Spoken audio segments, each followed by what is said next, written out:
and so on and so on. Well, at least we crazy bag people do that.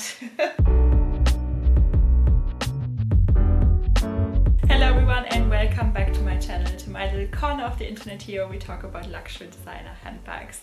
So today's video is actually a requested one, and it is about my beautiful Louis Vuitton Mirada bag. This one was my first ever Louis Vuitton bag. This one was even my first ever designer handbag. It holds a very special place in my heart, and yeah, I've always loved purple, and I think for me it was very clear that I wanted a dark purple bag, a rich purple bag as my first ever designer handbag. I did see this beautiful bag for the very first time in New York in 2012.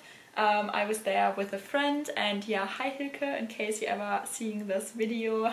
She did really like this bag as well, and it did come in this beautiful color, and it also did come in like a beige vernis color, and also in the Louis Vuitton magenta color. I actually do have this little bag in my collection, which is the Louis Vuitton Pasadena bag, and this is basically the magenta color. So the Mirada bag also did come in this color back in 2012. I definitely knew I wanted to get the amarante color, which is this beautiful purple. In certain lights the bag actually looks black, and then depending on how there you can see it, it's really dark, and then depending on how the light reflects on the leather, you can see its true color. It's like a dark purple aubergine color, like an eggplant color. And yeah, I think it is very versatile. You can pair this bag up with a lot of different outfits. It's not a bright purple, it's, I think, still a very understated color. So yeah, I did see it in New York for the very first time, and I did not buy the bag in New York, obviously, because the prices in the US and Asia, anywhere else in the world basically, are a lot higher for luxury items, luxury bags, than they are here in Europe. So I knew I was definitely gonna wait, but I spotted her for the very first time in New York. Because this one was my first ever luxury designer handbag, I would never let it go, and I think most people probably do keep their first designer handbag in their collection forever. So I do still love the look of the bag. It does remind me of the Pochette Métis. The Pochette Métis obviously is a little bit more on the casual side, whereas this one is a very chic bag, I think. Of course you can dress both bags up and down. But yeah, I still love the look of it. I mean, this bag is 8 years old now, and it's still perfect. Like, I don't think it looks dated or anything. It's a nice flat bag, and yeah, let's get into the details of this bag then. Okay, so here's the beautiful bag from the front, and as you can see, it does come with this beautiful gold, shiny gold clasp at the front. The back of the bag is just very plain. You don't have any pockets there, but yeah, you don't really need it with this bag. So if you open this bag up, whoop, how do I do this? Let's try. Okay, if you open this bag up, you basically have one big compartment right there, and you can see the shoulder strap in there. I'm going to show you that in a second. And you have another little flap pocket at the front. So it is quite spacious. And yeah, the lining of the interior lining is like this fabric material, but it does feel really nice. It's not the microfiber material, it's more of a, I don't know, a cotton material, I think. So it's still pretty nice. In terms of wear and tear of this bag, I don't know if you can see it. Let me try and come a little bit closer to the camera. So there are, wait, is it focusing? Yes, there are a couple of scratches on the metal. I hope that the camera does capture it. And that just happened initially. Whenever I opened the bag, the clasp was basically hitting on this little golden bit right there, so I think that's where all the scratches came from, unfortunately. Now I pay a lot more attention with it, and I'm basically always carefully opening it up and closing it back, just so I don't get any more scratches. But there's no plating wear, nothing. It's literally just a couple of scratches on the hardware.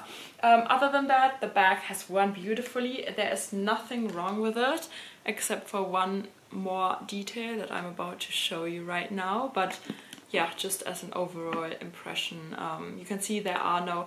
this is basically just my fingerprints here. I can definitely wipe this off. But the bag doesn't come with any feet. So the only little bit of wear and tear that I noticed, and I think that's a problem that a lot of patent bags have, patent leather bags. So can you see right here, it looks perfectly fine. Right here in the corner, it looks perfectly fine once the bag is closed. However, when you open it, there you can see it. There are a lot of like little wrinkles that are showing, and I think it's from bending the patent leather. And the other side is totally fine. So as you can see, there is nothing happening. However, here, yeah, there you can see it. There are the little wrinkles, and yeah, I don't know why it's happening on one side and why it's not happening on the other side. I'm aware of it, so I hope it's not gonna crack at any point. But yeah, I think you just have to be very careful whenever you open the bag, and yeah, that's it. I mean, you can't really do anything about it. I mean, this bag is 8 years old. I've been carrying it for many times.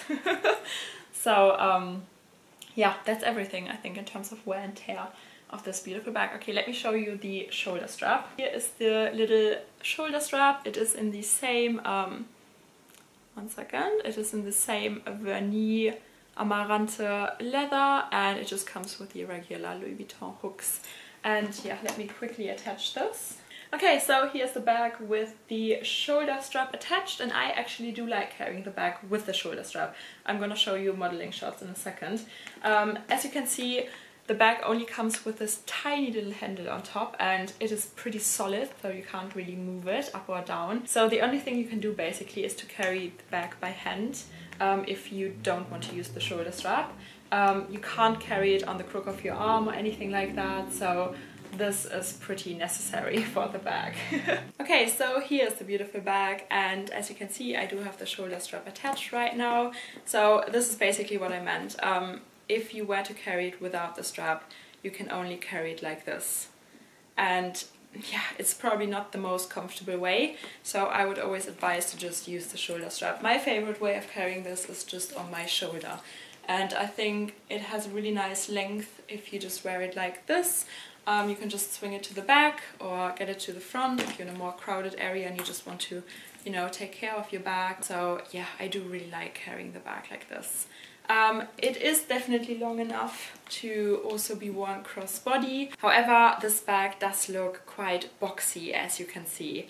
And so I would not prefer to wear it crossbody. I think you do have the option. You could also maybe just carry it at the back, but it is a pretty boxy bag. It is even boxier than the Chanel boy bag. So yeah, I think you have to be aware of that. So for me, it always reminds me of like a little Louis Vuitton trunk bag. I mean, that's what Louis Vuitton is famous for, right? But yeah, so this is definitely my favorite way of wearing the bag. Okay guys, thank you so much for watching. If you liked today's video, please give it a thumbs up and subscribe. Join our little handbag obsessed family here. We all share the same passion / obsession.